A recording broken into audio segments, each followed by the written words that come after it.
Hello students, so let us continue. आज फिर से हम चालू करते हैं आज का लेक्चर। आज हम एक नया चैप्टर पढ़ने वाले हैं जिसका नाम है बेसिक अकाउंटिंग टर्म्स। अब अकाउंटेंसी में बहुत सारे टर्म्स होते हैं, तो उन्हें समझने के लिए हमें पहले तो इनका डिस्क्रिप्शन जानना चाहिए। तो उसी के लिए हम ये चैप्टर पढ़ेंगे। अब पहला जो होता है टर्म अकाउंटिंग में, वो आपके पास होता है एक एंटिटी। तो एंटिटी क्या होता है? Entity, it is an economic unit. तो एक इकोनॉमिक यूनिट, अब वो क्या होता है? Anything that is existing to earn money. ठीक है, anything that is existing to earn money, उसे हम इकोनॉमिक यूनिट बोलते हैं। फिर इसको हम दो में तोड़ते हैं। पहला होता है business entity.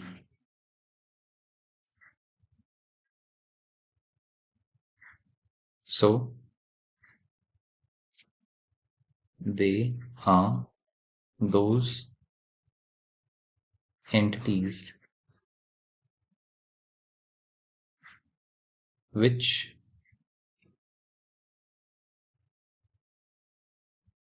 earn an income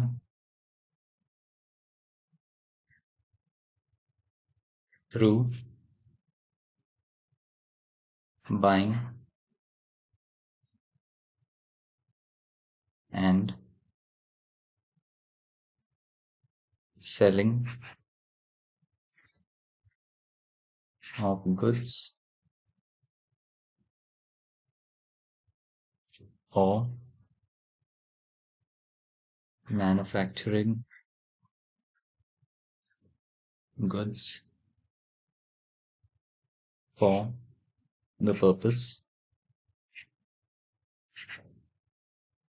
of selling। तो यहाँ क्या हो रहा है? बिजनेस एंटिटी क्या है? They are those entities which earn an income. मतलब ये कोई एंटिटीज होते हैं जो इनकम अर्न करते हैं। कैसे? खरीद के और बेच के। क्या? गुड्स। मतलब ये गुड्स खरीदते हैं और उनको बेचते हैं। तो इस केस में हम इसको मान सकते हैं ये ट्रेडिंग कर रहे हैं।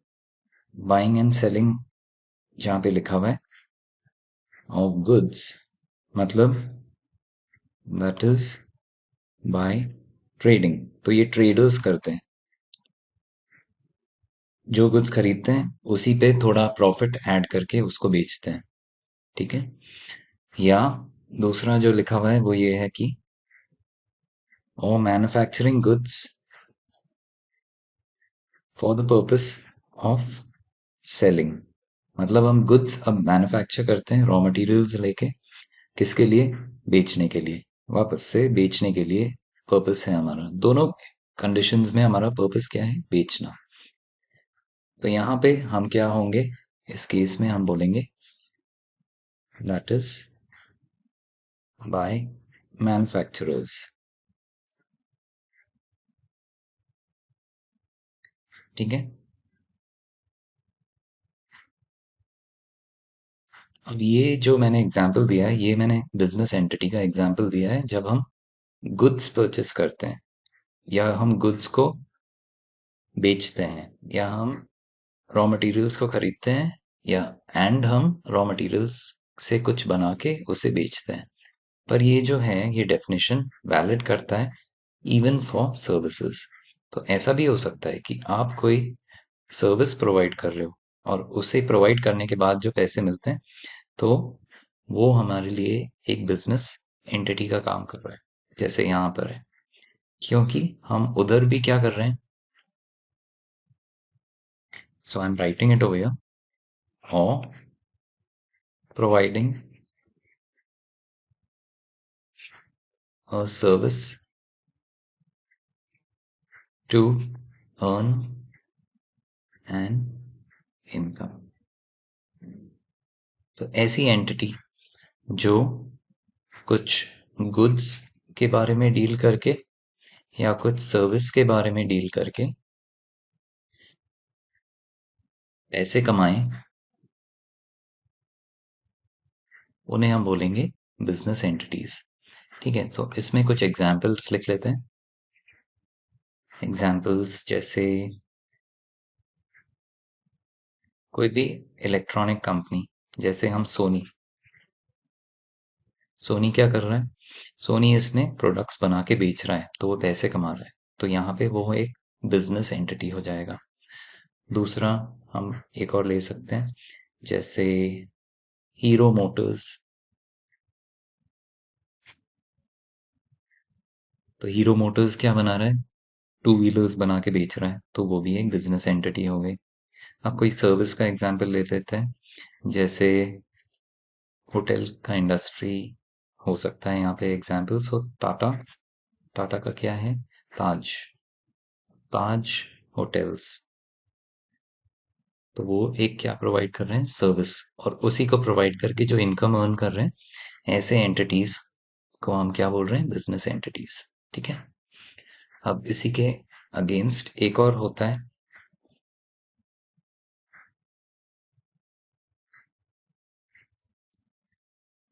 Non business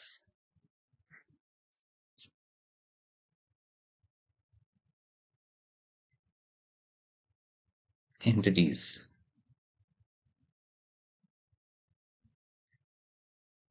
So they are those entities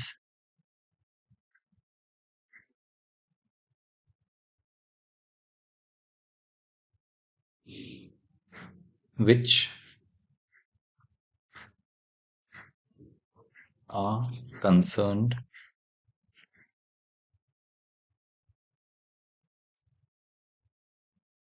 only with providing a service। तो ऐसे एंटिटीज या जो ऐसे कोई काम कर रहा हो, जब वो कुछ बस सर्विस प्रोवाइड कर रहा हो, तब उसे हम क्या बोलेंगे? Non business entities. They are not concerned with earning any profit. तो वो प्रॉफिट कमाने के लिए नहीं है, वो बस सर्विस प्रोवाइड करने के लिए। ठीक है, प्रॉफिट के लिए नहीं। ठीक है, अब इनमें कोई एग्जांपल्स, एग्जांपल्स इसमें लिख सकते हैं चैरिटेबल इंस्टीट्यूशंस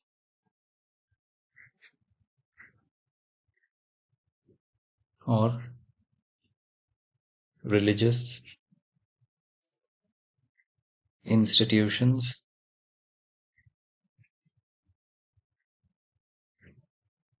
एक्सेट्रा। ठीक है, ऐसे इंस्टीट्यूशंस जो ये बस सर्विस प्रोवाइड करने के लिए हों, उन्हें हम बोलेंगे नॉन बिजनेस एंटिटीज। तो ये कुछ एग्जांपल्स हम याद रख सकते हैं। ठीक है, नेक्स्ट। अब इसमें नेक्स्ट जो हेडिंग है सेकंड वाला, business transactions.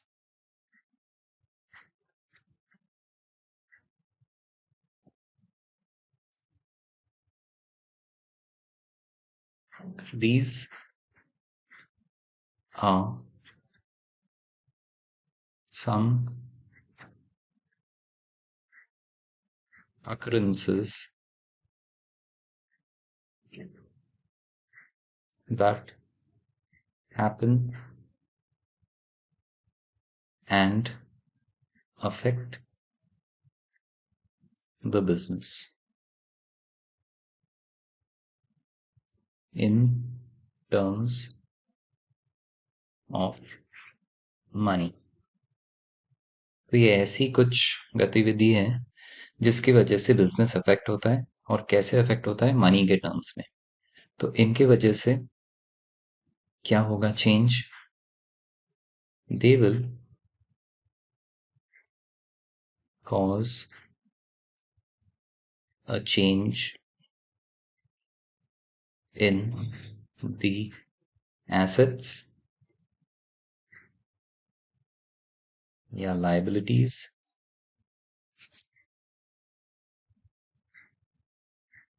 for the capital of the business. ठीक है, सो ऐसे जो एक्टिविटीज हों बिजनेस में जिसकी वजह से आपके बिजनेस को इफेक्ट पड़ रहा है, किसमें? आपके एसेट्स में, लाइबिलिटीज में या कैपिटल में, उन्हें हम बोलेंगे बिजनेस ट्रांजैक्शंस। ठीक है, alright, next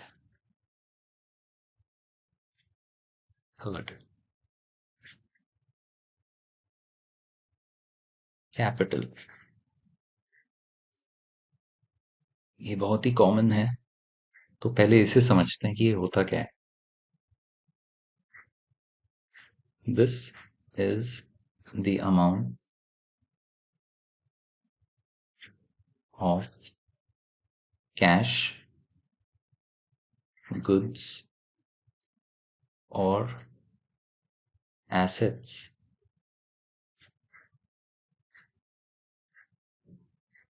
invested by the owner in a business। कभी कभी क्या होता है, कोई भी पर्सन जो बिजनेस चालू करता है वो क्या लेके आता है? कैश लेके आता है, या खुद के कुछ गुड्स लेके आता है जिससे वो बिजनेस चले, या तो कुछ एसेट्स लेके आता है। तो सपोज मैं मान लेता हूं मैं हूं ओनर इस बिजनेस का और मैं एक बिजनेस चालू कर रहा हूं, मैं एक बिजनेस चालू कर रहा हूं। तो इस बिजनेस में मैं क्या लेके आ रहा हूं?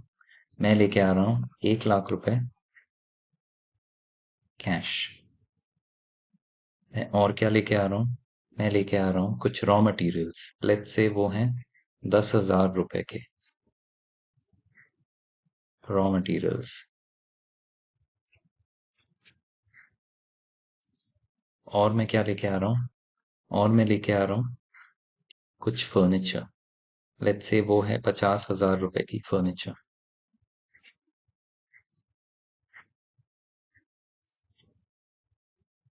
ठीक है, सो आपको ये दिख रहा है कि मैंने क्या किया इस बिजनेस को चालू करते वक्त? मैंने ये बिजनेस में, जिसमें कुछ नहीं था शुरू में, मैंने उसमें क्या लाके रख दिया?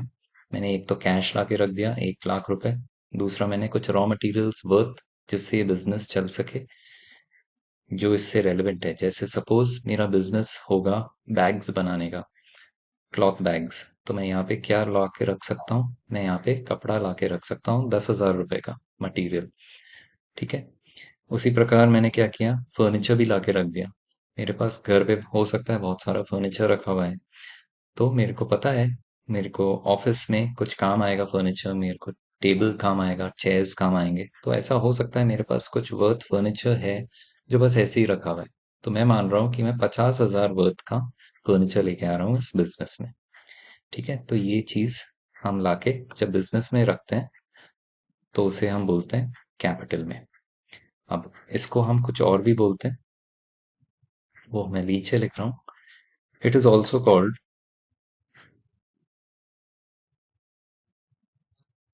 ओनर्स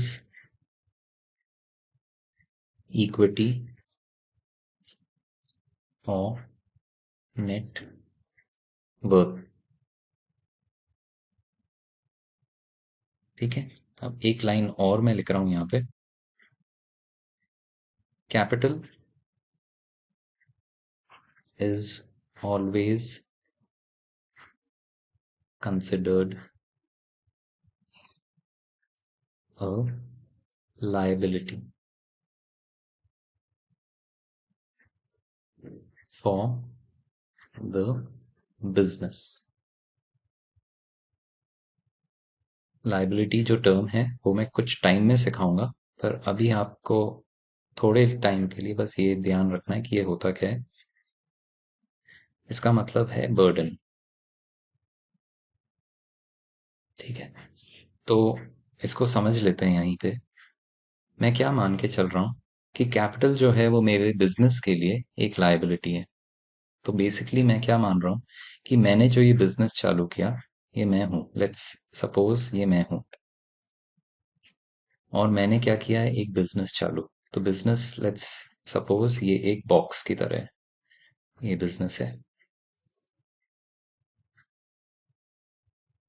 और ये मैं हूँ।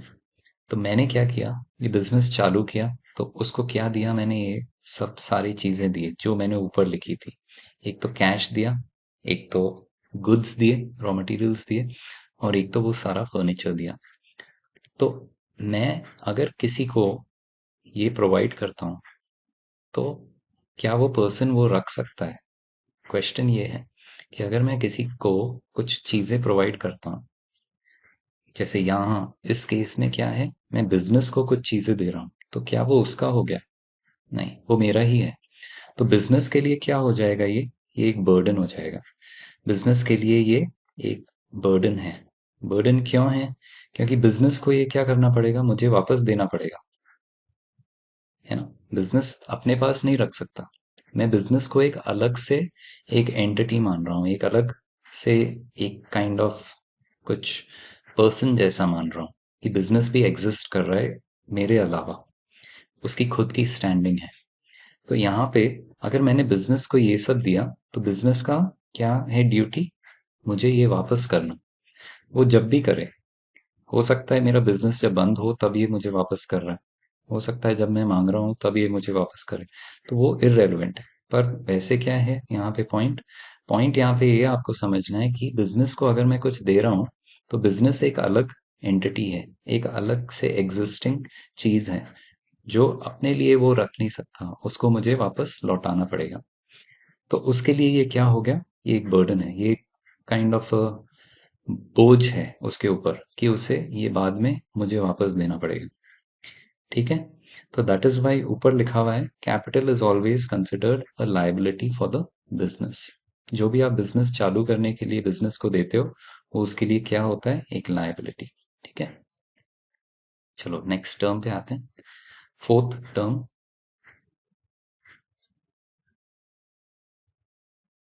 Drawings.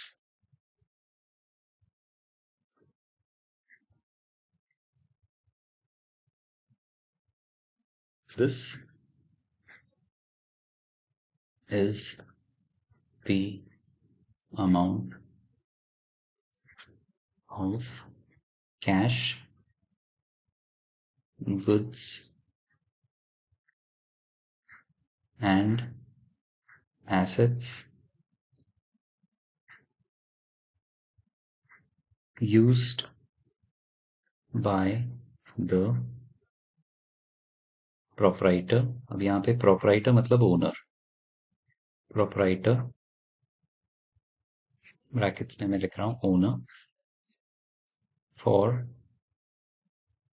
his own consumption from the business। तो यहाँ पे अब क्या हो रहा है, मैं कह रहा हूँ कि कैश, गुड्स या एसेट्स जो मैंने बिजनेस को दे रखी है, लेट्स सपोज मैंने वही एग्जाम्पल लिया जो अभी ऊपर लिखा था। मैंने कैश कितना दिया था, कैश मैंने 1 लाख दिया था। मैंने गुड्स कितने दिए थे, रॉ मटेरियल्स वर्थ 50,000,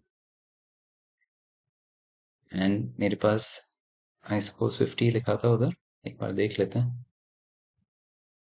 अच्छा 10,000 था, okay 10,000।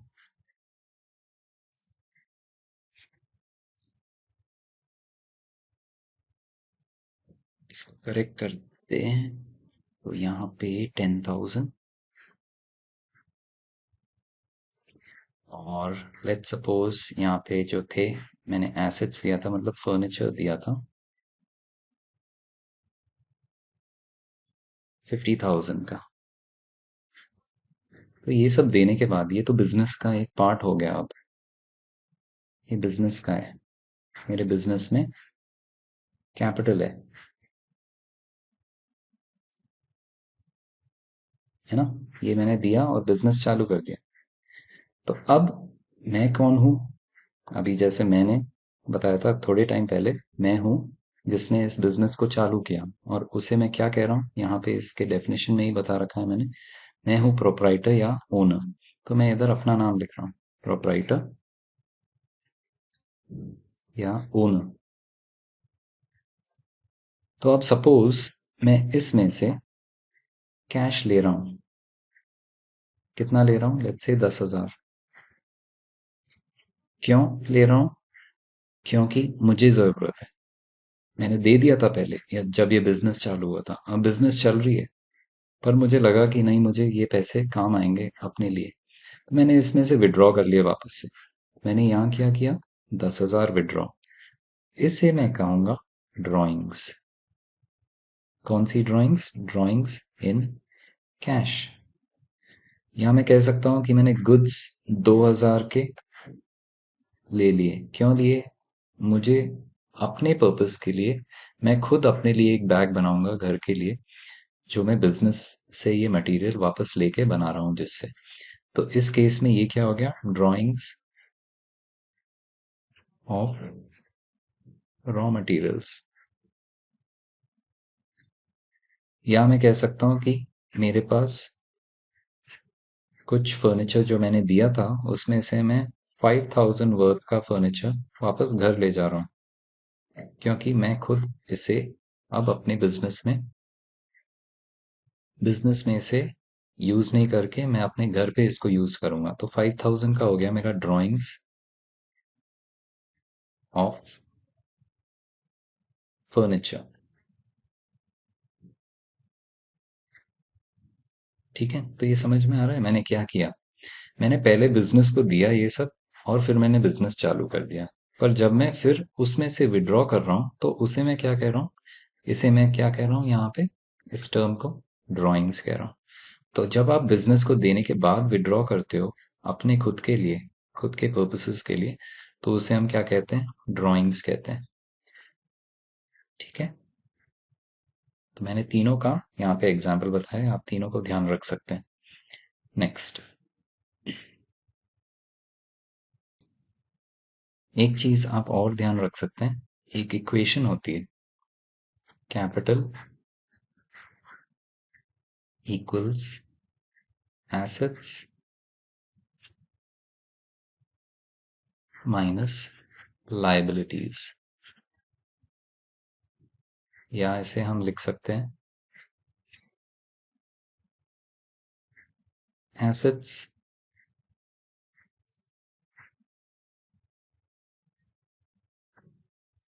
Equals liabilities plus capital. ठीक है, चलो next.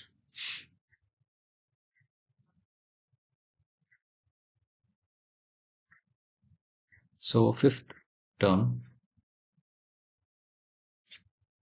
Liabilities.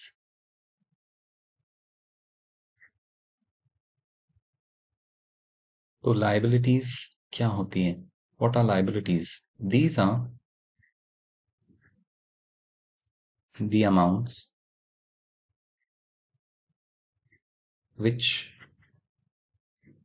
we owe to outsiders, except the amount of capital। तो आप देखो, अभी आपने ऊपर भी देखा था, तो उससे हम ये समझेंगे, ये जो ब्रैकेट में लिखा हुआ है। तो बेसिकली ये कह क्या रहा है? ये कह रहा है कि ऐसा कोई अमाउंट जो आपको बाहर के लोगों को देना पड़े। अब बाहर के लोग कौन हो गए? आपके हो गए जैसे जिनसे आपने गुड्स खरीदे, रॉ मटेरियल्स खरीदे, तो उन्हें हम बोलते हैं वो भी हम थोड़ी टाइम में सीखेंगे। उन्हें हम बोलते हैं क्रेडिटर्स या बैंक्स। बैंक्स को क्यों? For the loan. क्रेडिटर्स को क्यों? For the goods given to us on credit. थोड़े टाइम में सीखेंगे, थोड़ी देर रुक जाओ बस। ये टर्म्स का क्या मतलब होता है, क्रेडिट, ठीक है, और क्रेडिटर्स। तो हम कहना चाह रहे हैं कि यहाँ पे लाइबिलिटीज ऐसे अमाउंट्स हैं जो हमें किसे देने, आउटसाइडर्स को देने। अगर हमें इनसाइडर को देना होता है, इनसाइडर जैसे हम खुद, हमने बिजनेस चालू करी थी, राइट? तो हमने उसे क्या बोला था? हमने उसे बोला था कैपिटल। तो जब हम इनसाइडर को पैसे दे रहे हैं तो हम क्या मान रहे हैं? हम कैपिटल दे रहे हैं। और जब हम आउटसाइडर्स को दे रहे हैं तब हम क्या मान रहे हैं? हम मान रहे हैं कि हम लाइबिलिटीज पे ऑफ कर रहे हैं। ठीक है, जैसे अभी ये इक्वेशन जो अभी ने पढ़ी थी, यहाँ पे क्या लिखा हुआ है? Assets equals liabilities plus capital. तो आप जो लाइबिलिटीज पे ऑफ कर रहे हो, तो वो आप यहाँ पे लिख सकते हो, this is paid to outsiders.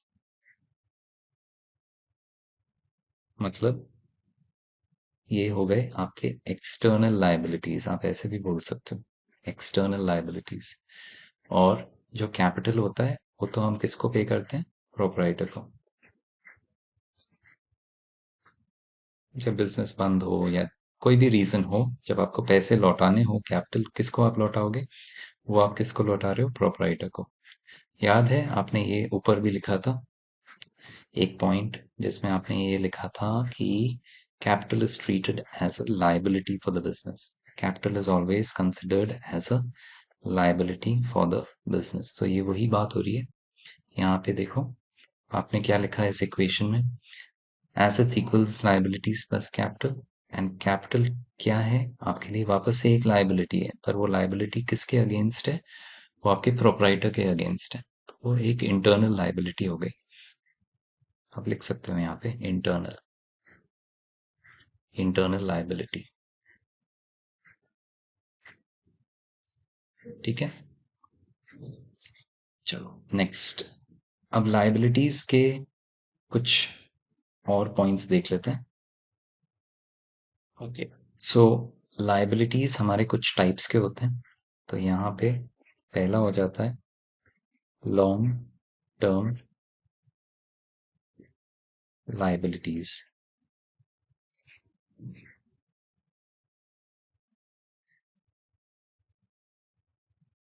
They are liabilities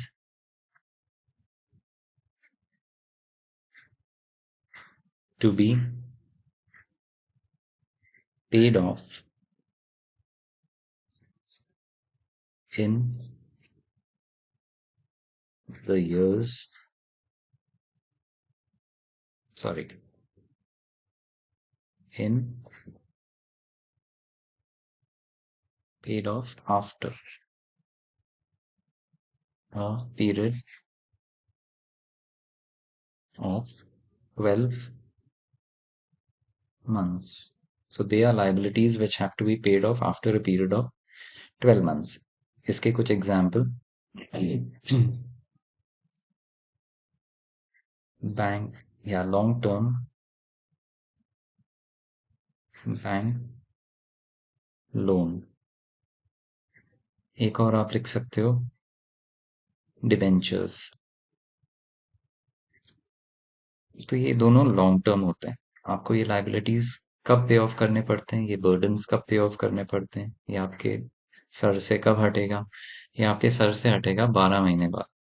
तो ऐसे कुछ एग्जाम्पल्स होते हैं कि आपने कोई बैंक से लंबे टाइम के लिए लोन लिया, या आपने कुछ डिबेंचर्स इशू करे पब्लिक को। ठीक है, फिर इसका दूसरा होता है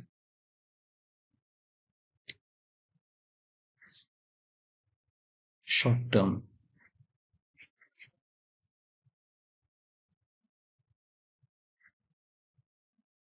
liabilities.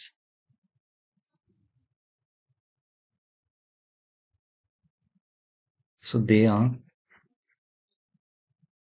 liabilities that are to be paid off within a period of 12 months. तो 12 महीने से कम के टाइम में जब आपको कोई लायबिलिटी पे ऑफ करना पड़े तो उसे हम बोलेंगे शॉर्ट टर्म लायबिलिटीज। इसका कुछ एग्जाम्पल आप ध्यान रख लो। क्रेडिटर्स, जो हम थोड़ी देर में समझेंगे। क्रेडिटर्स, एक और आप ध्यान रख लो, बिल्स पेबल, ये भी थोड़े टाइम में समझेंगे। और शॉर्ट टर्म, बैंक लोन या कहीं से भी आपने लोन लिया शॉर्ट टर्म के लिए। ठीक है, तो ये कुछ टाइप्स हैं लायबिलिटीज के जो आप ध्यान रख सकते हो। ऑलराइट,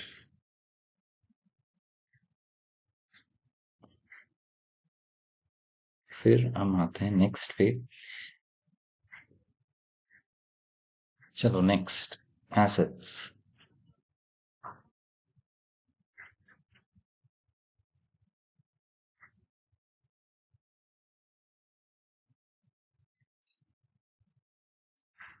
सो दे आर, आप इसको एक बेनिफिट मान सकते हो। दे आर द बेनिफिट्स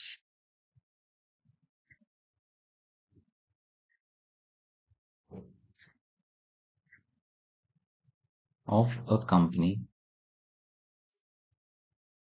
या एक business which can be measured in terms of money।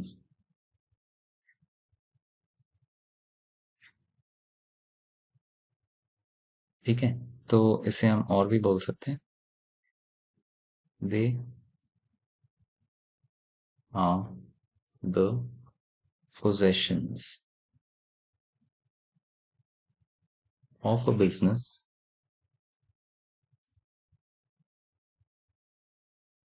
which are worth in terms of money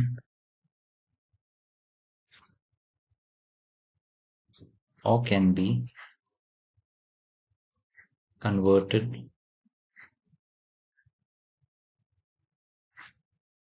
into money quickly। ठीक है, सो ऐसी कुछ चीज जो आपके बिजनेस के लिए कुछ बेनिफिट हो, जो मनी के टर्म्स में हो, उसे हम एसेट बोलेंगे। ये कुछ पोजेशंस होते हैं आपके बिजनेस के लिए, कुछ जो आप पोजेस करते हो, कुछ जो आपकी खुद की चीज होती है बिजनेस में, मनी के टर्म्स में, जिसको आप कन्वर्ट कर सकते हो मनी के टर्म्स में बेच के, या जो क्विकली थोड़े टाइम में बिक के आपको मनी देगा, आपको कैश देगा। ठीक है, अब इसके कुछ टाइप्स होते हैं, तो उसे देखते हैं। पहला है non current assets.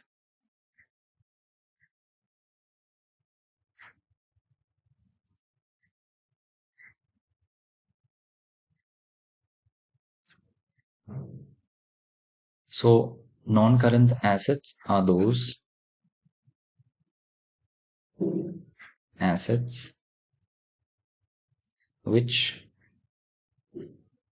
are there in a business not for the purpose of sale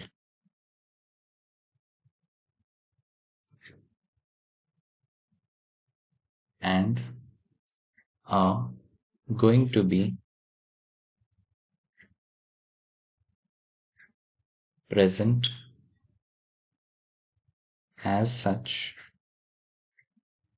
for a long period of time। तो ये क्या होते हैं? They are those assets which are there in a business not for the purpose of sale. तो आप ये assets जो है वो आप खरीदते हो, बट आप किस लिए खरीदते हो? आप रखने के लिए खरीदते हो, आप इनको बेचने के लिए नहीं खरीदते हो। They are going to be present as long as how long you want it, और किस लिए? For a long period of time, उसके लिए आप खरीदते हो। ठीक है, अब इसके कुछ एग्जाम्पल्स हम लिख सकते हैं। एग्जाम्पल, मशीन, आप मशीन खरीदते हो, बिल्डिंग खरीदते हो, लैंड खरीदते हो। ठीक है, ये सब कुछ एग्जाम्पल्स हैं, जैसे ये। ठीक है, अब इनमें अगर हम फर्दर क्लासिफाई करें तो इनको हम बोल सकते हैं टैंजिबल, एंड बी हम बोल सकते हैं intangible.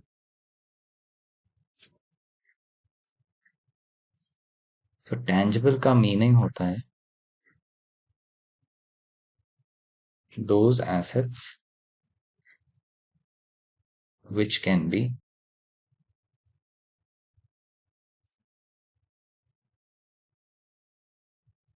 physically felt or touched। ऐसे एसेट्स जो आप फिजिकली देख सकते हो, महसूस कर सकते हो, उन्हें आप क्या बोलते हो? Tangible assets. तो इनमें कुछ एग्जांपल, सिंस ये ऊपर वाले का ही पार्ट है तो यहाँ पे आप लिख सकते हो बिल्डिंग, आप बिल्डिंग देख सकते हो, BILDING, बिल्डिंग। मशीन आप देख सकते हो, एक्सेट्रा। तो ये सब चीजें जो आप देख सकते हो उन्हें हम बोलेंगे टैंजिबल एसेट्स। वो किसका पार्ट है? नॉन करंट एसेट्स का। इनटैंजिबल में आ जाएंगे those assets which cannot be physically felt or touched। अब इसके कुछ एग्जाम्पल इसमें आ जाएंगे गुडविल। गुडविल का मतलब क्या होगा? गुडविल का मतलब होगा आपके बिजनेस की रेप्यूटेशन। तो क्या आप इसे देख सकते हैं? नहीं देख सकते। तो इसकी वजह से आपके बिजनेस की वैल्यू बढ़ गई, है ना? और क्या ये कम टाइम के लिए रहना चाहेगा आपके बिजनेस में? नहीं, ये बहुत टाइम के लिए रहना चाहेगा। तो ये एक एसेट जो आप बिजनेस में कमाते हो इनडायरेक्टली, जो फिजिकली प्रेजेंट नहीं है, दिखती नहीं है, उसे हम बोलेंगे गुडविल। और क्या लिख सकते हैं इसमें? पेटेंट्स। पेटेंट्स मतलब आपने कुछ प्रोटेक्ट कर लिया।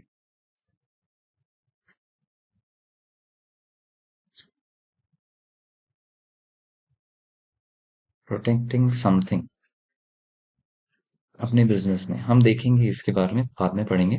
तो ये कुछ ऐसे एसेट्स होते हैं जो आपके बिजनेस में हैं, जो आप देख नहीं सकते हो बट फिजिकली प्रेजेंट हैं, एंड आप इससे अपने बिजनेस का नाम कमाते हो। तो आपके बिजनेस की वैल्यू बढ़ गई एक तरीके से ऐसे एसेट्स की वजह से। ठीक है, फिर हमारे होते हैं कुछ करंट एसेट्स। ये तो फिक्स्ड, नॉन करंट एसेट्स बोलते हैं इनको। ऊपर मैं लिख देता हूँ, नॉन करंट एसेट्स को आप बोलते हो यहाँ पे फिक्स्ड एसेट्स।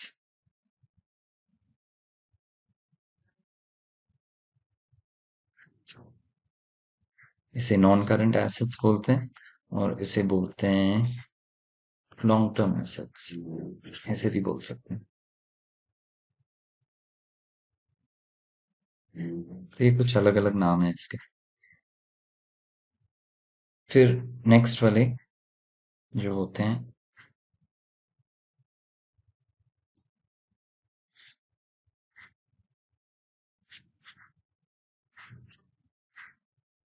करंट एसेट्स, इसे हम क्या बोल सकते हैं? Short term assets.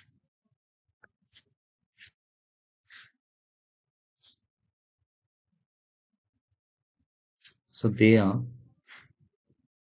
those assets which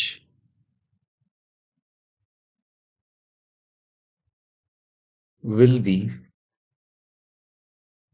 converted into money within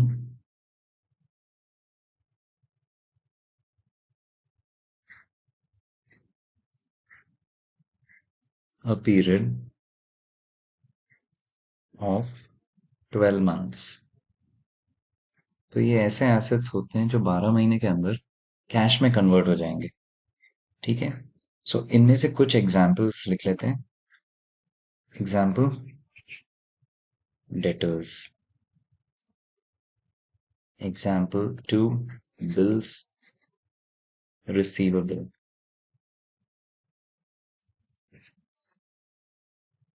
ठीक है। फिर प्रीपेड एक्सपेंसेस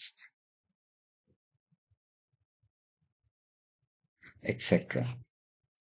तो ये कुछ टर्म्स हैं जो मैं थोड़े टाइम में एक्सप्लेन करने वाला हूँ, बट सिंस हमें अभी यहाँ पर भी आ चुका है ये, तो इसको थोड़ा बहुत एक्सप्लेन कर देते हैं। तो डेटर्स कौन होते हैं? डेटर्स आर दोज पीपल, तो ये हमारे ऐसे लोग होते हैं who buy goods on credit but are yet to pay us. तो ऐसे कुछ होते हैं ना हमारे, कभी कभी कंज्यूमर्स, कस्टमर्स जो बोलेंगे कि भाई हमें गुड्स उधार पे दे दो, हम आपको इसके पैसे दे देंगे 2 महीने में, 3 महीने में, जितने भी वो बोले, हम कभी कभी मान लेते हैं। तो नॉर्मली ऐसे लोग 12 महीने के अंदर आपको पैसे दे देंगे, तो इन्हें हम बोलते हैं डेटर्स। ठीक है। अब बिल्स रिसीवेबल उसी का थोड़ा एक्सटेंशन है, इसको मैं थोड़ी देर बाद समझाऊंगा। प्रीपेड एक्सपेंसेस समझ लेते हैं अभी के लिए। प्रीपेड एक्सपेंसेस ऐसे एक्सपेंसेस होते हैं जो आप पहले ही पे कर चुके हो, पर जिसका बेनिफिट आपको बाद में मिलेगा। मतलब प्रीपेड एक्सपेंसेस में क्या हो रहा है? दोज एक्सपेंसेस हु या which are paid now but their benefit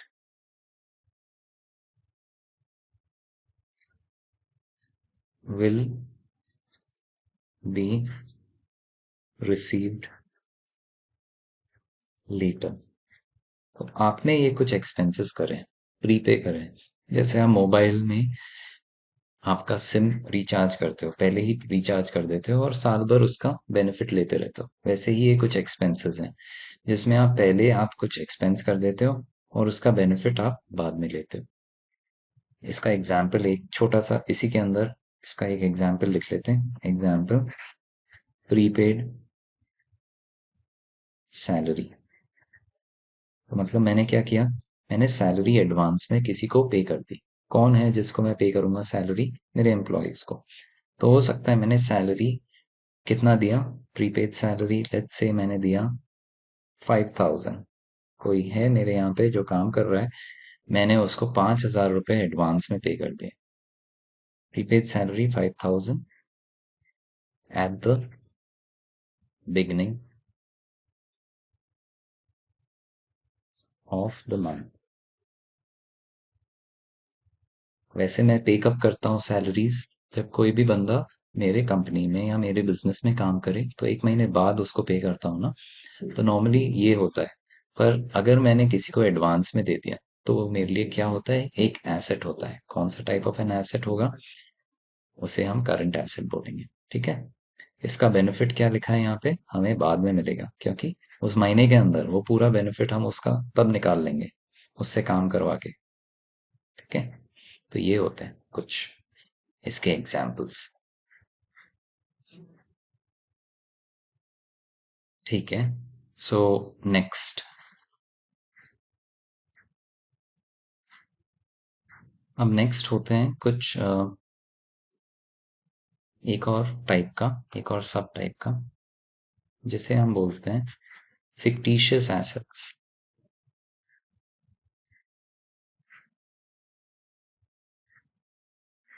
fictitious assets ऐसे एसेट्स होते हैं,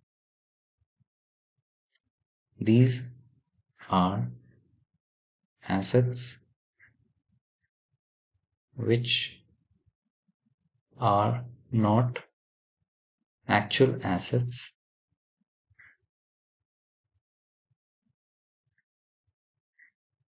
and are shown on the assets side just for the purpose of transferring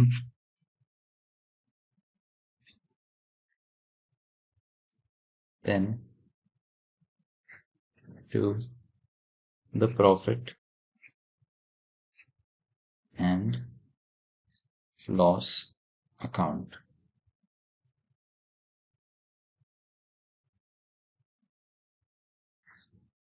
They are assets which cannot be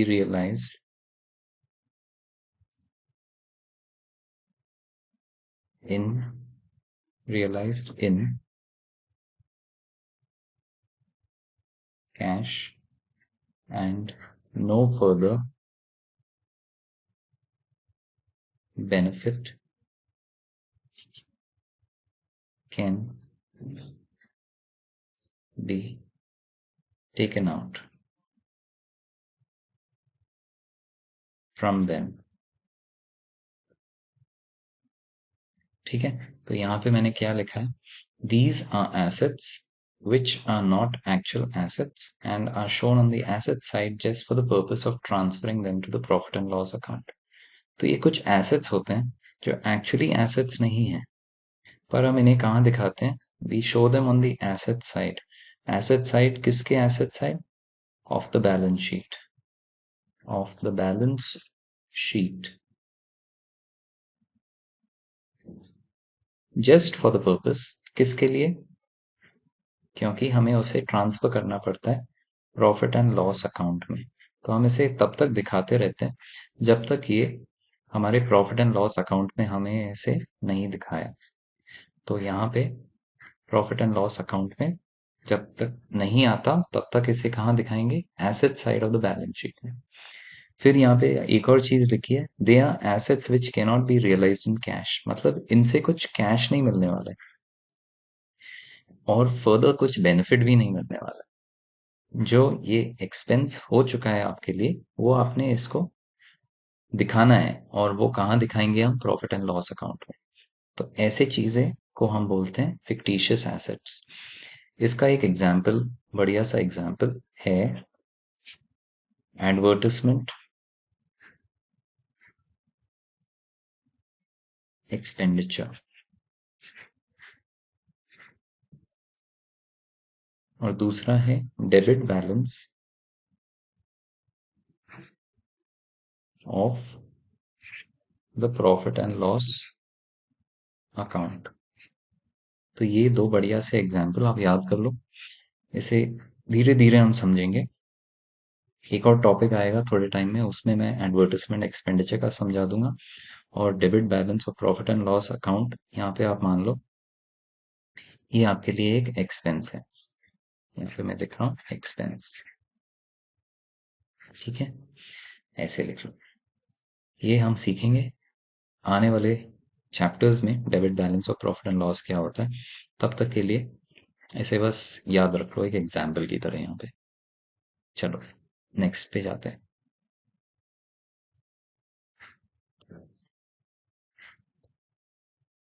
I think next है 7th point. Yes, 7th point.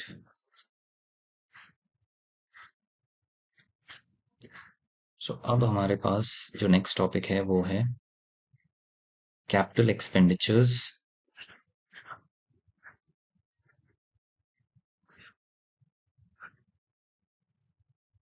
And revenue expenditures.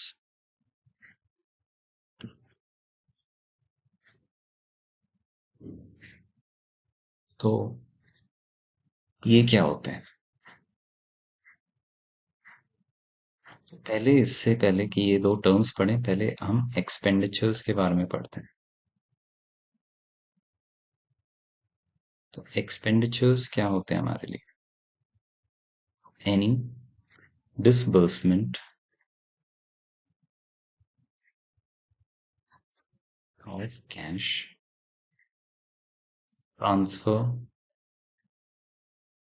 Of property और incurring of a liability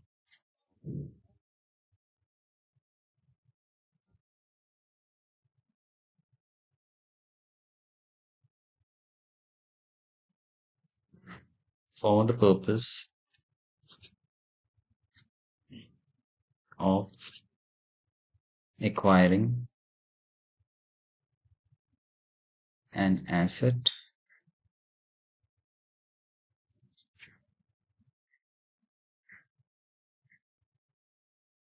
goods or services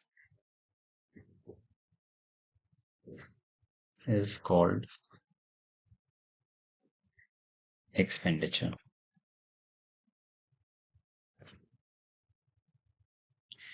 तो यहाँ पे क्या लिखा है? Any disbursement of cash. Disburse मतलब giving, any disbursement मतलब any giving out, any giving out of cash. आपने कैश दिया कहीं पे किसी पर्पस के लिए, या ट्रांसफर करी प्रॉपर्टी, या इनकर करी कोई लाइबिलिटी, मतलब कुछ नया लाइबिलिटी बना आपके लिए, for the purpose of acquiring. इनका मतलब यहाँ पे creation, creation of a liability for the purpose of acquiring an asset. क्यों किया ये सब? पैसे क्यों दिए? ट्रांसफर ऑफ प्रॉपर्टी क्यों किया? एक लाइबिलिटी क्यों बनाई? क्योंकि आपको कोई एसेट एक्वायर करना था, या गुड्स या सर्विसेज एक्वायर करना था, तो उसे हम बोलते हैं एक्सपेंडिचर। ठीक है, अब हम बोल रहे हैं कैपिटल एक्सपेंडिचर इसके अंदर। पहला capital expenditure,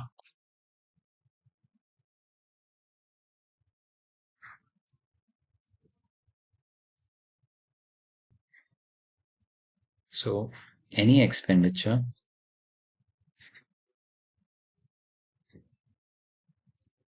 done for acquiring an asset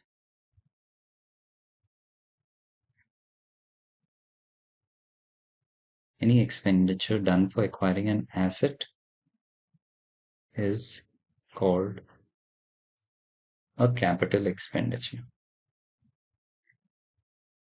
मतलब ये कौन सा एक्सपेंडिचर है? ऐसा expenditure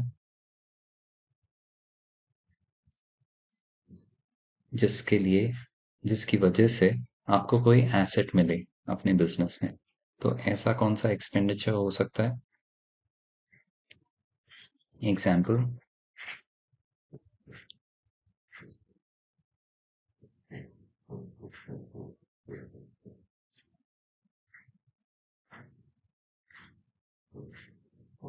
purchase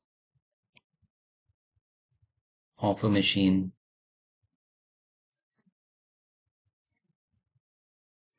payment of installation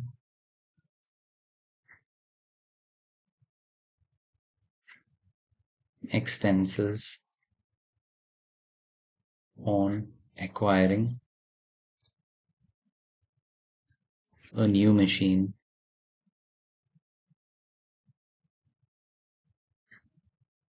याद रखना यहाँ पे जो मशीन है वो हमेशा न्यू होनी चाहिए कौन सा एक्सपेंस उसके रिलेटेड अगर आप इंस्टॉलेशन पे एक्सपेंस पे कर रहे हो किसी मशीन को इंस्टॉल करने के लिए तो वो एक्सपेंस भी किस में काउंट होता है कैपिटल एक्सपेंडिचर प्रोवाइडेड आपकी वो मशीन नहीं है आपने कोई सेकेंड हैंड मशीन नहीं ली है ठीक है फिर आपके पास आता है नेक्स्ट वाला जिसे हम बोलते हैं revenue expenditure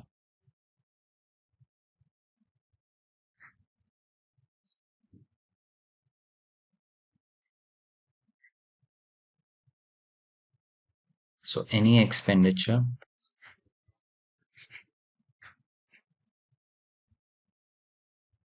done for day-to-day running of the business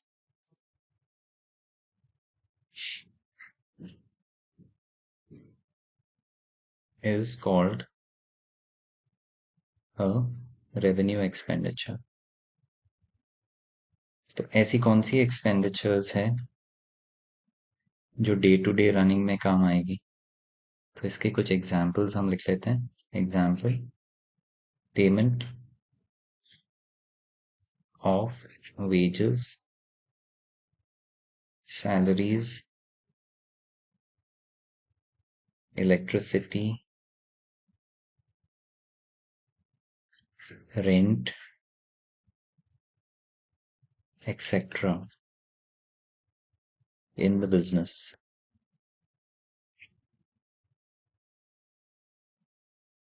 ठीक है अब यहाँ पे जो है पहला वाला एक्सपेंडिचर आपको बेनिफिट कब दे रहा है या कब तक दे रहा है benefit for more than 1 year ये आपको ध्यान रखना है दूसरा जो होता है रेवेन्यू एक्सपेंडिचर इसका बेनिफिट कब मिल रहा है इसका बेनिफिट मिल रहा है विद इन द ईयर मतलब जो मैं सैलरीज पे कर रहा हूँ जो मैं इलेक्ट्रिसिटी का बिल पे कर रहा हूँ जो मैं रेंट पे कर रहा हूँ वो कब तक के लिए वैलिड रहेगा उस महीने के लिए या उस साल के लिए जब तक मैंने पे किया उसको पर वेरएस ऊपर जब आप देख रहे हो कैपिटल एक्सपेंडिचर ये ऐसे एक्सपेंडिचर्स हैं जैसे मशीन आपने खरीदी मशीन कब तक आप चलाओगे मेनी इयर्स हो सकता है 10 साल चलाओ 15 साल चलाओ तो ये सारे एक्सपेंडिचर्स कौन से हैं बड़े एक्सपेंडिचर्स और ये बहुत टाइम के लिए हमें काम आने वाले हैं ये एक्सपेंडिचर्स करके तो ये कुछ डिस्टिंक्शंस होती है कैपिटल और रेवेन्यू एक्सपेंडिचर्स में ठीक है नेक्स्ट ठीक है नेक्स्ट अब इसमें एक और आता है जिसे हम बोलते हैं डिफर्ड रेवेन्यू एक्सपेंडिचर वो भी अभी कर लेते हैं समझने के लिए deferred revenue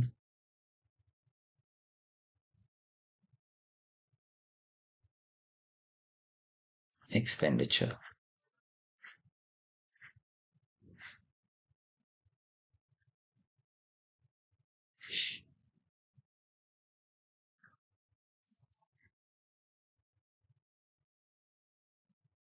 So these are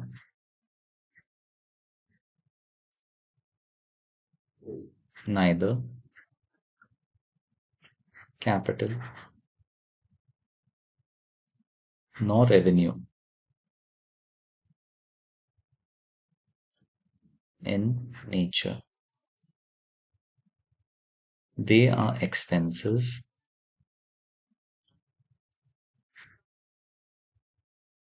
which are just not yet written off. और written off का मतलब आप यहाँ पे लिख लो written off का मतलब है noted down in the P&L account. तो मैं क्या बोलना चाह रहा हूँ यहाँ पे, ये है कि ये ऐसे एक्सपेंडिचर्स हैं जो कैपिटल भी नहीं है, रेवेन्यू भी नहीं है, और ये ऐसे एक्सपेंडिचर्स हैं जिन्हें मैंने अभी तक लिखा नहीं है। तो ये मेरे पास कुछ एक्सपेंडिचर रखे हुए हैं पर मैंने इन्हें दिखाया नहीं है। हम सारे हमारे एक्सपेंडिचर्स हमें पता होना चाहिए, या आप अभी से याद रख लो कि ये कहाँ दिखाते हैं। आप P&L अकाउंट में दिखाते हो। P&L अकाउंट में आपको ये एक्सपेंडिचर्स जो भी आपके होते हैं साल भर में, वो दिखाने होते हैं।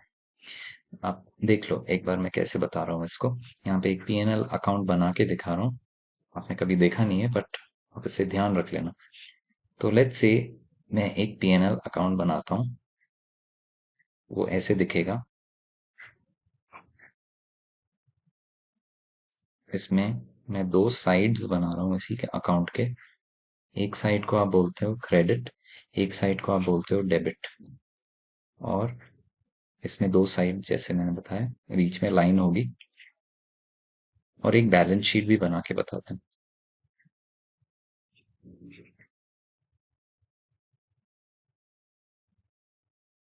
ठीक है, इसमें भी दो साइड होते हैं, बस नाम इनमें अलग होते हैं। यहाँ पे होगा लाइबिलिटीज और इधर होगा एसेट्स। ठीक है, तो लेट्स अज्यूम ये है हमारा, हमारे दोनों चीजें जो जिसकी हम बात कर रहे हैं। तो यहाँ पे ये क्या बोलना चाह रहा है कि आपने ऐसा कोई आपका एक्सपेंस दिखाया नहीं है। तो इसका बेस्ट एग्जाम्पल यहाँ पे भी आप याद रख लो। इसका बेस्ट एग्जाम्पल होता है एडवर्टिजमेंट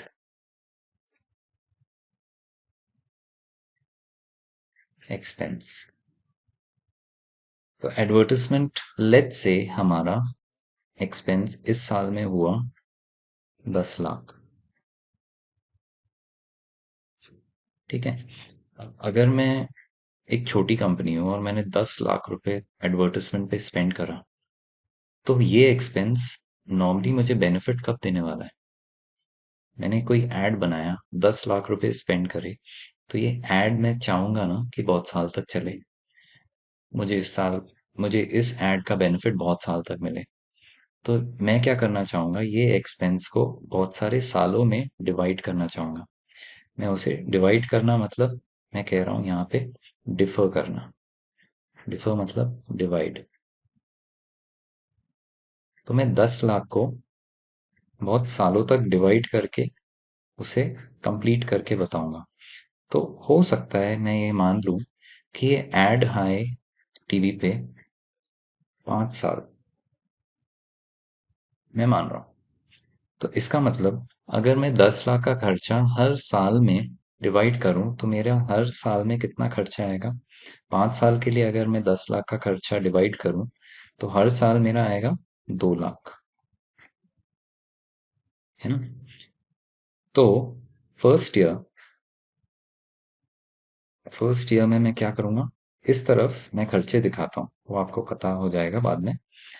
इस तरफ मैं जब खर्चे दिखाऊंगा, मैं यहाँ पे क्या लिखूंगा, मैं यहाँ पे लिखूंगा एडवर्टिजमेंट। और मैं कितना लिखाऊंगा इसका खर्चा, 2 लाख। अब बाकी का जो मेरे पास 8 लाख बचा, वो मैं किधर दिखाऊंगा, एक एसेट के वे में। मैं इस तरफ लिखूंगा एडवर्टिजमेंट एक्सपेंस, और मैं यहाँ पे दिखाऊंगा 8 लाख। ये मेरा है फर्स्ट ईयर में। फिर सेकेंड ईयर मेरा चालू हुआ। सेकेंड ईयर में मैं वापस इतने का ही दिखाऊंगा। तो सेकेंड ईयर वापस एडवर्टिजमेंट, मैं उधर दिखाऊंगा 2 लाख। और यहाँ पे एसेट साइड में मैं दिखाऊंगा सेकेंड ईयर एडवर्टिजमेंट। अब इस साल वापस कम हो जाएगा, 8 लाख से अब हो गया 6 लाख, क्योंकि मेरे पास कितना बचा उसमें, 6 लाख। फिर ऐसे मैं वापस चलूंगा नेक्स्ट ईयर में। मुझे 5 साल तक इसको राइट ऑफ करना है, मुझे लिखते जाना है, वो कह रहा है ये। तो नेक्स्ट ईयर में मैं वापस आ गया। मैंने यहाँ पे लिखा थर्ड ईयर एडवर्टाइजमेंट, मैंने दिखा दिया 2 लाख। और इधर मैं क्या दिखाऊंगा, थर्ड ईयर,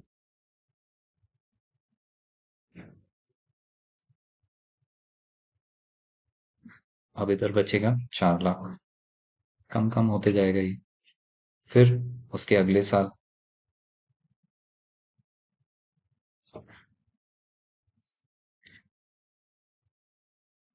फोर्थ ईयर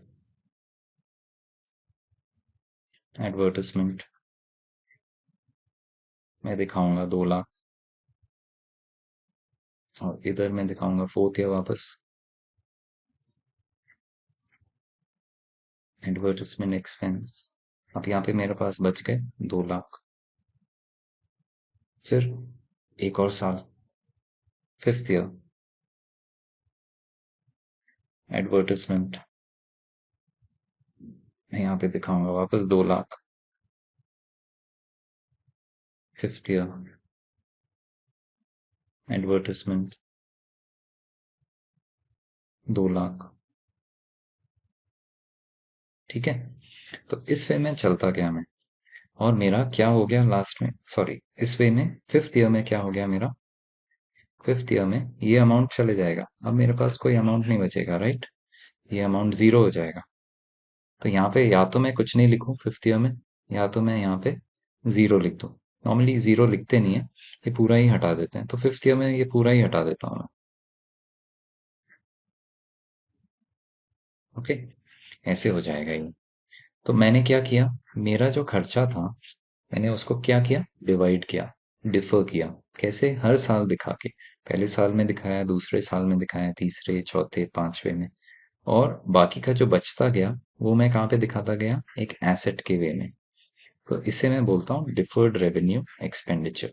ये ना तो कोई कैपिटल एक्सपेंडिचर है, ना तो कोई रेवेन्यू एक्सपेंडिचर। ये ऐसा एक्सपेंडिचर है जो मुझे राइट ऑफ करके दिखाना है। और राइट ऑफ कहाँ करते हैं हम, जो मैंने आपको बताया, मैं बताता हूँ उसको पीएनएल में डेबिट साइड लिख के। वही मैंने यहाँ पे करके दिखाया है। ठीक है, ऑल राइट। तो ये है इसका एग्जाम्पल। अब जैसे मैंने बताया था कि डिफर्ड रेवेन्यू एक्सपेंडिचर से पहले एक चीज पढ़ी थी हमने, जो हमने देखा था fictitious asset। यहाँ पे भी क्या लिखा था हमने, these are assets which are not actual assets and are shown in the asset side of the balance sheet for the purpose of transferring them to the P&L account। तो जो मैंने यहाँ पे लिखा है, जो मैंने इधर लिखा है, यही डेफिनेशन किस पे वैलिड हो रही है, डिफर्ड रेवेन्यू एक्सपेंडिचर। तो आप मान सकते हो कि फिक्टिशियस एसेट्स को हम और क्या बोल सकते हैं, हम और इसको बोल सकते हैं डिफर्ड रेवेन्यू एक्सपेंडिचर्स। तो ये वही चीज है जिसमें मैंने यहाँ पे एग्जाम्पल भी दिया है, जिसमें आपने यहाँ पे लिखा है एडवर्टाइजमेंट एक्सपेंस एक्सपेंडिचर। ठीक है, चलो नेक्स्ट पे जाते हैं।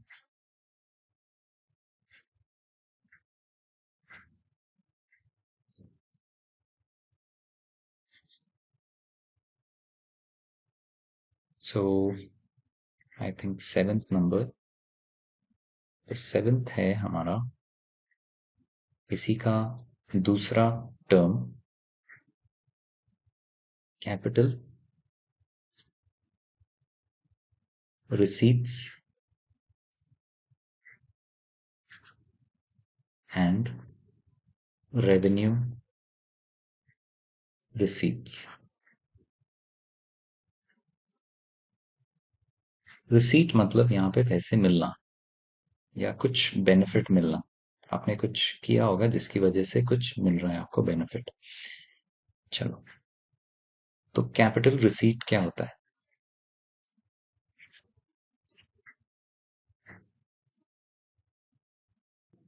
तो कैपिटल रिसीट क्या होता है, इसके कुछ एग्जाम्पल से समझते हैं।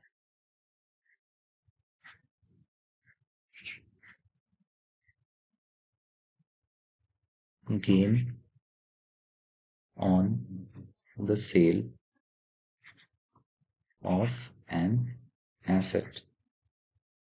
तो यहाँ पे क्या हुआ, आपने कोई एसेट बेच दी, हो सकता है वो एसेट का वैल्यू था, एग्जाम्पल मशीन,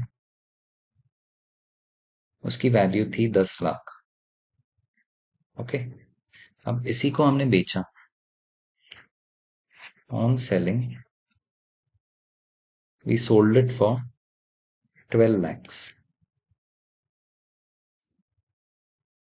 ओके, तो अब इसे हम प्रॉफिट नहीं कहते, मतलब 12 लाख में से मशीन की कॉस्ट क्या थी, इसकी कॉस्ट थी 10 लाख, जितने में आपने खरीदी थी वो थी 10 लाख, पर इसे आपने बेचा कितने में, 12 लाख में। सो डिफरेंस जो होता है उसे हम प्रॉफिट नहीं बोलते हैं, उसे हम गेन बोलते हैं। So gain is 12 minus 10 which is 2 lakh. ठीक है, तो ये हमारे लिए एक कैपिटल रिसीट हो गया। इसके लिए आप एक पॉइंट और लिख लो हेडिंग के अंदर, दे हैपन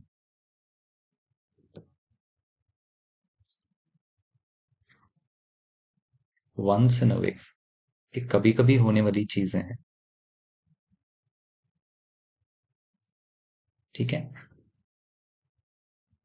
नेक्स्ट इसका एक और एग्जाम्पल लिख लेते हैं।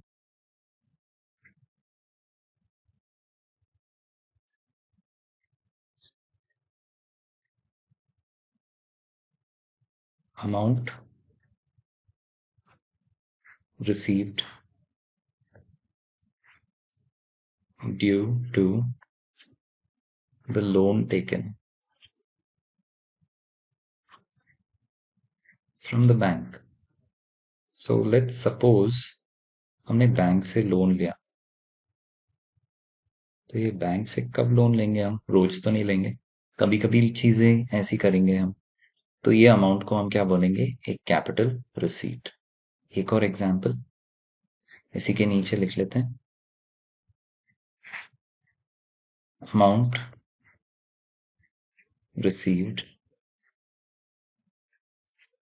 Bye a company through borrowings.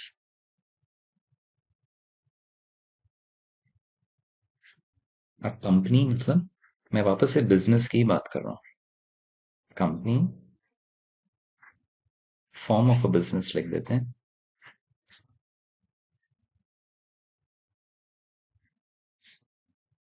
Through borrowings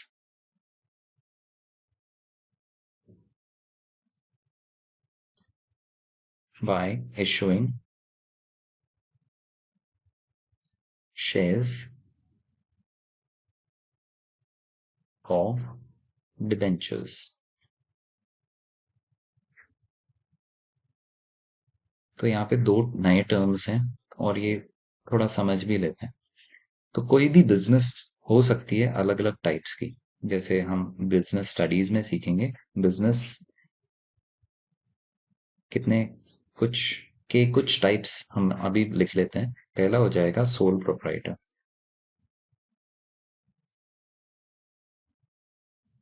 मतलब one person managing the business या ओनिंग, OWNING, सॉरी।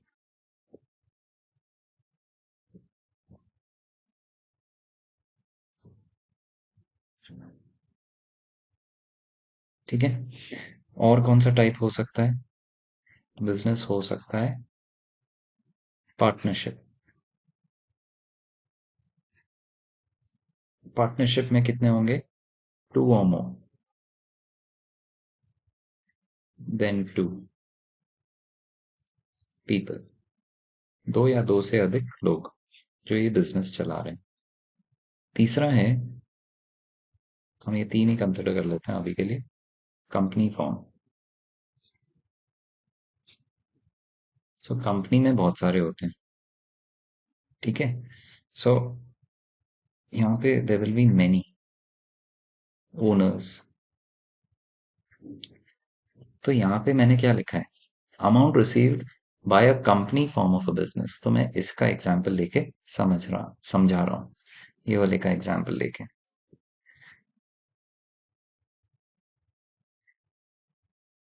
ओके, ये वाले का एग्जाम्पल लेके हम समझ रहे हैं। तो कंपनी फॉर्म ऑफ बिजनेस में हम पैसे कहाँ से लाते हैं? हम लाते हैं बोरोइंग से। कहाँ से लेते हैं? लोगों से लेते हैं, ओनर्स से लेते हैं। ये लोग को मैं क्या बोल सकता हूँ? पब्लिक, लोग, बहुत सारे लोग। ठीक है, इनसे मैं पैसे ले रहा हूँ। कैसे? मैं इनको क्या दे रहा हूँ? बाय इशूइंग शेयर्स, या इनको इशू कर रहा हूँ डिबेंचर्स। ये कुछ चीजें होती है जो मैं इशू करता हूँ और जिसके बेसिस पे मैं पैसे लेता हूँ इनसे। ये हम सीखेंगे 12th क्लास में। अभी के लिए बस ये ध्यान रखो कि company form of a business सबसे बड़ी फॉर्म ऑफ अ बिजनेस होती है। उसमें हम क्या करते हैं? हम इशू करते हैं लोगों को शेयर्स या डिबेंचर्स, और उसके थ्रू हम पैसे लेते हैं उनसे। तो वापस से हम क्या मान रहे हैं? ये बहुत लंबे टाइम के लिए ले रहे हैं। हम ये पैसा उन्हें अभी वापस नहीं दे रहे, पर बाद में हम वापस करेंगे, ये हम मान के चल रहे हैं। तो जैसे यहाँ पे लिखा है ऊपर, ये कभी कभी चीजें होती हैं। तो हम लोगों से कब पैसे लेते हैं? ऐसे बहुत सारे पैसे, उनको ओनर्स बना के हम वंस इन अ वे लेते हैं। ठीक है, तो जैसे हमने सेकंड एग्जांपल देखा था, बैंक से लोन लिया था हमने कभी कभी, फिर हम वैसे क्या कर सकते हैं? लोगों से पैसे लेके किसी company form of a business में, उसे हम बोलेंगे वापस से कैपिटल रिसीट। ठीक है, नेक्स्ट।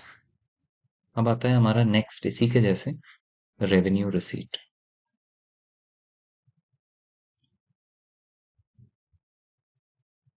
Revenue receipt. सो अब हमारे रेवेन्यू रिसीट्स के कुछ एग्जांपल्स लिख लेते हैं। So money received by the sale of goods। So हम बिजनेस किसकी कर रहे हैं? गुड्स या सर्विसेज प्रोवाइड करके। तो उसे प्रोवाइड करने के बाद जो पैसा आता है उसे हम बोलेंगे एक रेवेन्यू रिसीट। सो अगर मैं इसे बोलूं, डिफाइन करूं, तो ये मैं बोलूंगा दे आर रिसीव्ड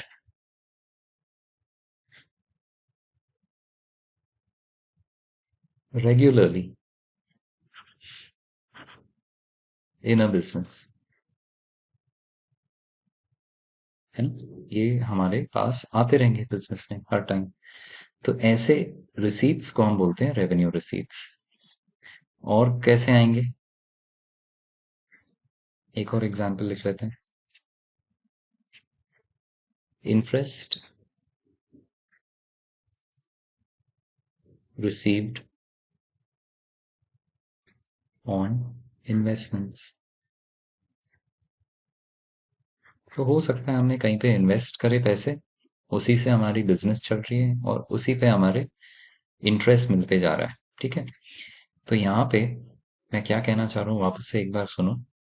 मैं हो सकता है अपनी बिजनेस चला रहा हूँ इन्वेस्टमेंट्स करके।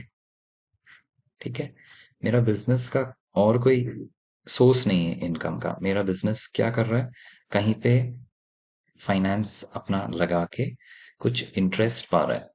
तो मेरा फाइनेंस कंपनी वाला बिजनेस हो सकता है, जैसे बजाज फाइनेंस होता है ना। तो उस कंपनी को क्या काम करना होता है? उस कंपनी को काम करना होता है कि वो पैसे कहीं पे लगाए और अपना बिजनेस, उस इंटरेस्ट जो उसको, जहां पे उसने इन्वेस्ट करा है वो पैसे लगा के, उस इंटरेस्ट पे चलाते जाए अपना बिजनेस। तो वो इंटरेस्ट तो उसके लिए बहुत बार आता रहेगा साल भर में। तो ऐसे कंपनीज के लिए ये इंटरेस्ट मिलना क्या होगा? एक रेगुलर एक्टिविटी, है ना। तो इसलिए उसके लिए ये क्या हो जाएगा? एक रेवेन्यू रिसीट। राइट, चलो नेक्स्ट, एक्सपेंस।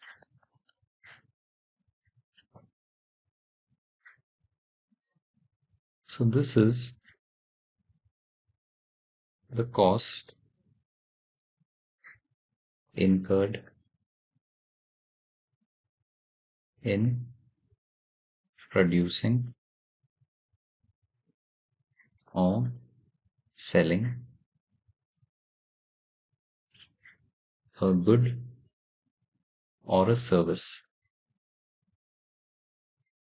So ऐसे कुछ एक्सपेंस जो हो जाए हमारे, जिसके वजह से हमारे गुड्स या सर्विस हम प्रोवाइड कर पाए, उन्हें हम बोलते हैं एक्सपेंसेस।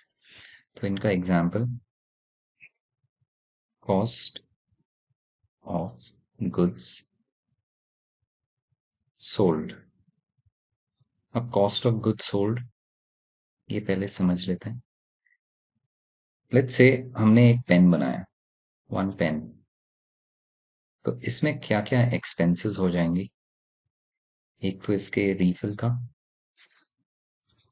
दूसरा इसके निब का, तीसरा इसके बॉडी का, चौथा इसकी पैकेजिंग का, एंड सो ऑन। ऐसे बहुत सारे एक्सपेंसेस होते जाएंगे। तो इन सब को जब हम टोटल करेंगे तो हमें एक अमाउंट मिलेगा जिसको हम बोलते हैं उसकी कॉस्ट। ठीक है, तो ये cost in a broader term, एक बड़े वे में हम इसे क्या बोलते हैं? Cost of the goods that is sold. Cost of goods sold. अब इसे हम क्या मानेंगे? अपने बिजनेस का एक expense. This will be an expense for us. ठीक है, और कौन से एक्सपेंसेस होंगे हमारे? और कुछ एक्सपेंसेस का एग्जाम्पल हम लिख लेते हैं।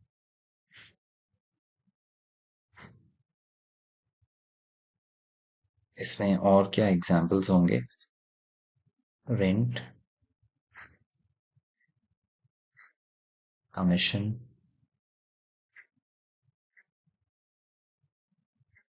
एडवर्टिजमेंट,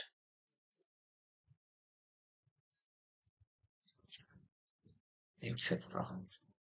ठीक है, एक और एग्जाम्पल हम लिख लेते हैं। Expense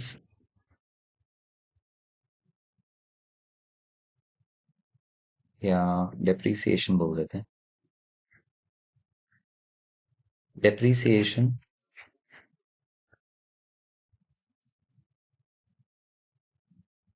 in the asset on using it in the business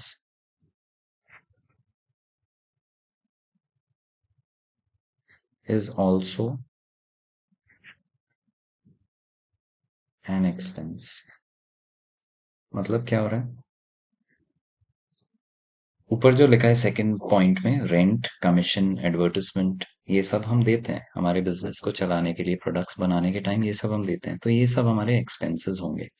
third point में लिखा है depreciation in the asset on using it in the business is also an expense. जैसे हमारे पास एक मशीन है, अब इसे हम यूज करते जा रहे हैं, यूज करते जा रहे हैं, करते जा रहे हैं, साल भर यूज किया, तो ये मशीन की वैल्यू कम हो जाएगी। लेट्स से ये मशीन की वैल्यू थी 1 लाख। ओके, अब इसे हम यूज कर रहे हैं साल भर, तो इसकी वैल्यू में कुछ तो फॉल होगा ना, इसकी वैल्यू कम हो जाएगी। तो लेट्स से इसकी वैल्यू हो गई कम, 95,000। तो इसे हम बोलते हैं इसकी बुक वैल्यू। ये हम देखेंगे बाद में, जब इसकी वैल्यू कम हो जाएगी तो इसे हम बोलते हैं इसकी बुक वैल्यू। और ये फॉल जो हुआ इसे हम बोलते हैं डेप्रीसिएशन। तो ये हमारे लिए क्या हो जाएगा? एक एक्सपेंस।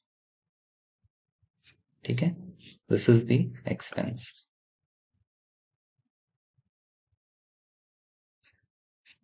और ये क्या हुआ? मशीन का ऊपर लिखा हुआ मशीन का कॉस्ट। इस पे एक पूरा चैप्टर है जो हम पढ़ेंगे, डेप्रीसिएशन नाम का। तो अभी के लिए बस इतना जान लो कि क्या हो रहा है यहाँ पे। कभी भी कोई एसेट जब आप यूज करते हो अपने बिजनेस में साल भर, तो उसकी वैल्यू कम होती है। तो यहाँ पे हमने एग्जाम्पल लिया मशीन, उसकी वैल्यू हम मान रहे हैं कि 5,000 कम हुई, जिसको हम बोल रहे हैं वो हमारे लिए एक एक्सपेंस है। ठीक है, ये हमारे लिए एक एक्सपेंस है। और बाकी की जो वैल्यू बचती है वो एक्सपेंस माइनस करके उसे उसकी बुक वैल्यू बोलते हैं। ठीक है, इतना जान लो बस। नेक्स्ट, चलो अभी हम इसे यहीं पे स्टॉप करते हैं। आप इसका जो टेक्स्ट है उसको ढंग से पढ़ना। मेरे हिसाब से बिल्कुल सब समझ में आ जाएगा, कोई दिक्कत नहीं होनी चाहिए। हम फिर से मिलेंगे। All the best.